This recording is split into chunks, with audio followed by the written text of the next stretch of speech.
જય ખુખારમાં મેલડી ભાઈ ભાઈના ઘરના ઝઘડામાં એકબીજા ઉપર માતા મેકી તે વાત ઉપર ખુખારમાં મેલડીએ શું કીધું તે આપણે આ વિડીયોમાં જોશું. જય ખુખારમાં મેલડી.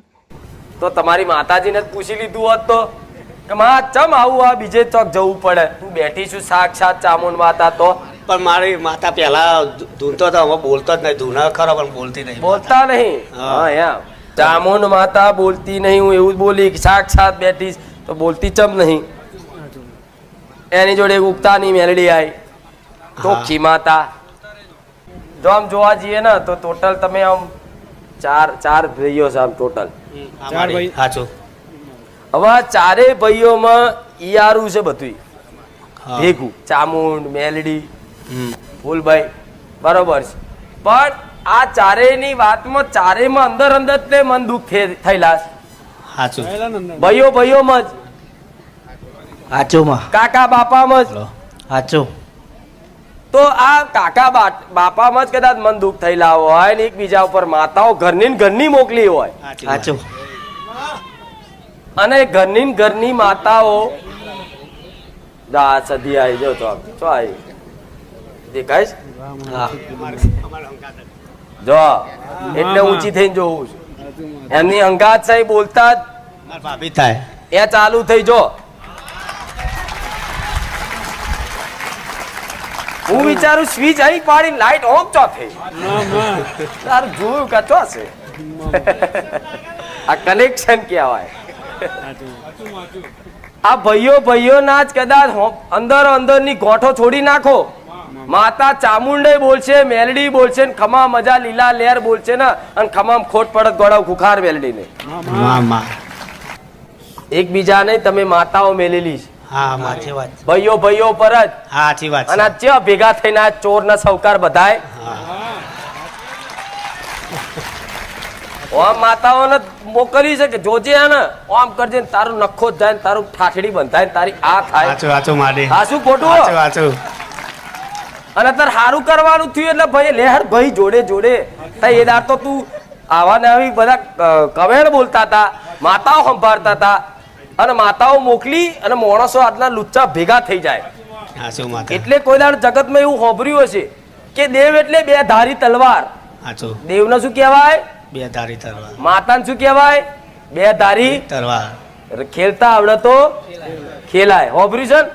તો બે ધારી તલવાર ચમ કહેતા કે તમે મોકલો ને તો વચન આલેલું હોય મોકલી હોય ને તો હોમે કદાચ જો લગીન તમારી માં ન્યાય લઈને ના આવે ને તો લગીન હગો ભાઈ હોય તો ગોડા એનું ઘરનું પાણી ના પીવાય. એનું નામ તલવારની ધાર. આ તો માતાને મોકલીને બધા ભેગા થઈ ગયા.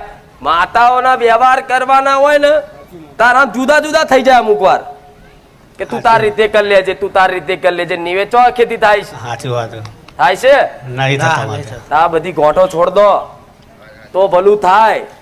નકર આજે નહીં થાય કાલે નહીં થાય. લખી રાખજો. તમે કહો છો કે માતાજી અમારે બોલતા નહીં તો ત્યાં પ્રશ્ન કર્યો એનો જવાબ આપી દીધો. માતાજી નહીં બોલતા એનું કારણ છે કે ધૂણીને માતાજી કોને કે? ચોર ને સૌકાર તો બે ભેગા છે. તમે કોર્ટમાં દાખલો આલું, તમે કોર્ટમાં બે પક્ષે કેસ કર્યો હોય તો જજના હોમું જઈને ઉભા રહો તો બે ને અલગ જગ્યાએ ઉભા રહેવું પડે ને. આરોપી ને ફરિયાદી નામ બે ભાઈબંધી કરીને ઉભા જજને એમ કહેતા કે ન્યાય કરો તો જજ શું કે? સોની મોની બાર બાજીને કેસ કરે તો ખભે હાથ મેલી મન કે ન્યાય કરવાનું જાય હેડ અને બે ગાલ દો જેલમાં કે થાય કે નહીં? તેવી રીત ન્યાયવાળી માતાઓ જજ જેવી હોય. હવે એમની આગળ તમે બધા ભેગા બેઠા છો, અમારે ચમનો ન્યાય કરો કહો, દંડ કરું તો કોને કરું? એમની ઘરની માં એવું કહે છે કે મારે મારવા તોય કોને મારા? આ બાજુ આ વાંગરી કાપીશ તોય લોહી લે કરશે, આ વાંગરી કાપીશ તોય આય મારીશ ને આય મારીશ. શું કરીશ કે? જે ક્યાંથી વિચારીને હતા એ જ વાત કરી મારી તમે.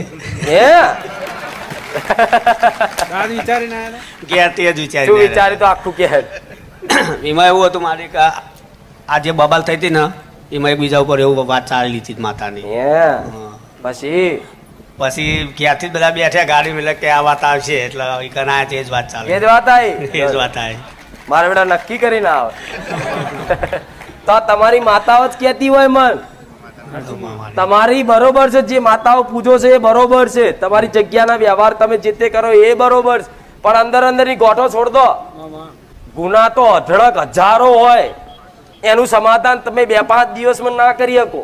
પણ મેં જે બતાવી અંદર અંદરની ગોઠો છોડી નાખો, એનો મતલબ કે અંદર અંદર માતાઓ મેલી ઝઘડા થયા ને તો કદાચ અત્યારે ભેગા છો ને, એવી રીતે માતાજીને આગળ આ નોરતા આયા છે ને એ પહેલા તમે એને દંડ પોણી કરો કે માં અમે ગોડા છે, કારા માતાના મોનવી છે, એક બોલીને બીજું બોલીએ, માં તને સંભારી અને કદાચ ભાઈઓમાં અંદર અંદર મોકલી, માં અમારી ભૂલ ચૂક થઈ જઈ, હવે ઝઘડો નહીં કરીએ, તને નહીં સંભાળીએ, માં ખંચેરી ખોરે લઈ લે, એ દાડ કદાચ ચામુંડ માતા ખમાના મને મેળડી કહેતી. હમણાં તબિયત ખરાબ હતી મારી 1 મહિના પહેલા મારી, તો મારી મમ્મીએ બાધા રાખી હતી કે તને સારું થઈ જશે તો તારે અહીંયા આવું, રજા પર એટલે તું સંગાતે અહીંયા આવીશ. તો મારી હું હરખથી અહીંયા આવ્યો, મારી મમ્મી પણ આવ્યા છે. બરોબર. અને 5001 મારી પ્રેમથી મારી સેવા માટે. ઇન્ડિયન આર્મીમાં છો તમે? એટલે બીમાર થઈ ગયો તો મારી મમ્મી અને મારા ભાઈ ખાસા ટાઈમથી સન્ડે મતલબ રવિવાર ફરવા આવે છે મારી. હું પહેલી વખત આવ્યો હતો. હું રજા પર આવું, મારે દોડધામમાં અત્યારે હું 20 દિવસની રજા પર આવ્યો હતો મારી. એક મારો મિત્ર હતો, મારી જોડે જોબ કરતો હતો મારી સાબરમતીનો, એ લીવ પર હતો, ડેટ કરી ગયો તો એના હું ડોક્યુમેન્ટ એના મધરના અને વાઇફના ડોક્યુમેન્ટ જે પેન્શન હતા એના માટે 20 દિવસમાં રજા પર આવ્યો હતો. તો મારી આજે મારા રવિવારે થોડું કામકાજ ઓછું હતું, હું આજે ટાઈમ કાઢીને મારી સ્પેશિયલ હું અહીંયા દર્શન કરવા માટે આવ્યો મારી. અરે રામ રામ રામ મારી. ઇન્ડિયન આર્મી વાળા, હા મારી. આર્મી વાળા માટે મેં એક છૂટ આલેલી છે કે આર્મીમાં કોઈ ફરજ બજાવતો હોય હાલ બહારથી આવે તેના દર્શન કરવા માટે મારા સેવકો ઉપર આવવા દે. હું કીધેલું છે. જેમ કે મારા દીકરાને આર્મી જવું હતું, પોલીસમાં જવું હતું, પણ એના કર્તવ્ય મારા ભગવાને આ લખ્યું હતું, એટલે આ કર્તવ્ય પાલન કરે. તમને તમારું કર્તવ્ય દેશની રક્ષા કરવા માટે આલ્યું, એ બહુ મોટી સેવા છે.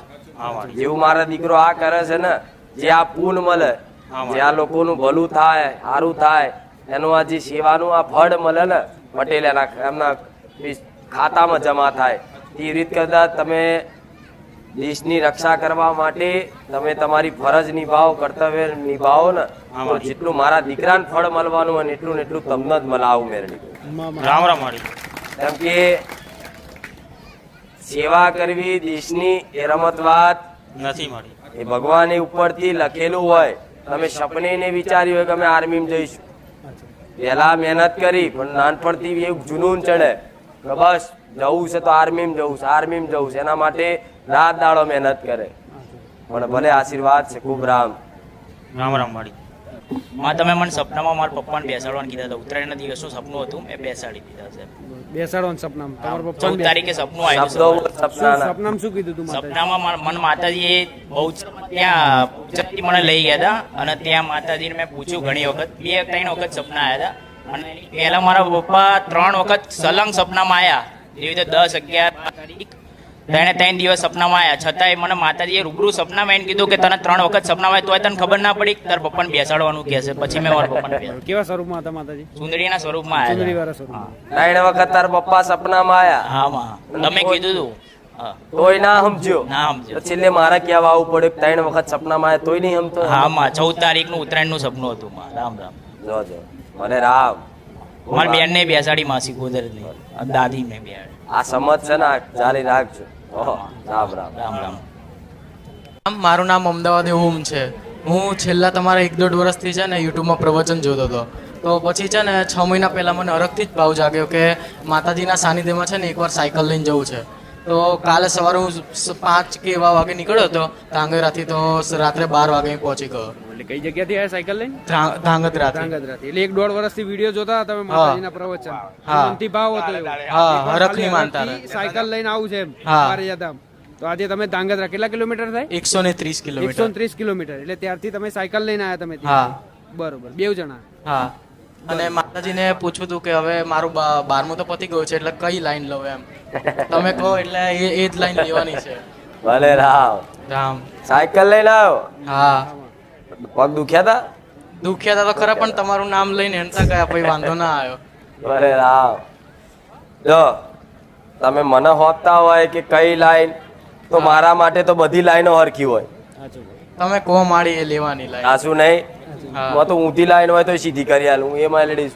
એટલે પણ આ તો તમે મને એવું સમર્પણ ભાવ આલો પ્રાર્થના કરીને જાઓ કે માં તને જે યોગ્ય લાગે મારા ભવિષ્યમાં સારું હોય હિતકારક હોય એવું તું માં મને તું પ્રેરણા કરી અને કરાવડાવજે તો તને એવી જ પ્રેરણા કરીશ કે જો તારું ભવિષ્યમાં આગળ જતા ભલું હશે.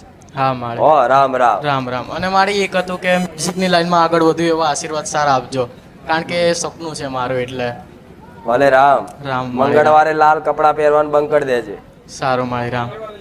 મંગળવાર લાલ કપડા પહેરતો નહીં. સારું સારું. લાલ કપડા પહેર્યા ને તો પેલા લાલ પહેરે એટલે પેલો આખલો જેવો પાછળ પડે હા એવો મંગળ પાછળ પડશે. હા મારી છે જ તે મંગળ દોષ મારી કુંડળીમાં. કુંડલીમાં જ છે, હા બતાવી દઉં આગળ. હા કુંડલી બતાવી હતી. હા બતાવી હતી શું ત્યારે કીધું તને? ગુરુજીએ કીધું કે મંગળ દોષ છે એટલે તમારે લગ્ન કરતા પહેલા કઈક વિધિ આવે ને એમની જોડે લગ્ન કરવા પડશે. વિધિ કરાવી પડે, યોગ કરવો પડે. હા પણ પછી મારા સાનિધ્યમાં આવતો જો તને મંગળ નું કીધું ને તો લાલ કપડા તું મંગળવાર ના પહેરતો બસ.